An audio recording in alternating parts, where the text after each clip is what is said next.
أعوذ بالله من الشيطان الرجيم بسم الله الرحمن الرحيم الصلاة والسلام على أشرف الأنبياء والمرسلين سيدنا ونبينا محمد ابن عبد الله وعلى آله وأصحابه ومن تبعهم بإحسان إلى يوم الدين.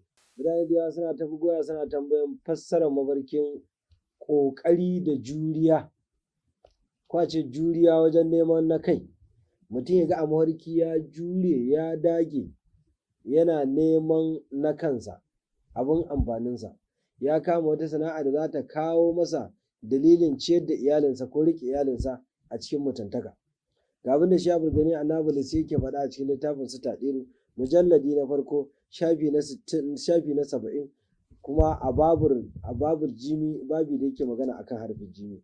Yake cewa duk wanda ya ga yana ƙoƙari a cikin mafarkinsa wajen neman wani abu daga cikin abin da zai amfanar da kansa ya cika burinsa ya zamanto rayuwarsa ta samu sauƙi da iyalinsa, to lallai a cikin mafarki ga abin da Shehu Abdul Gani Annabulsi yake faɗa, yake cewa zai zama mai tsawancin kwana kuma Allah zai ɗaga darajarsa gwargwadon yanda ya ga ya samu wannan sana'a yana yi, gwargwadon yanda Allah zai ɗaga darajarsa. Sannan mewa kuma yana nuna cewa zai zamanto mai ainihin sana'a irin ta mahaifinsa.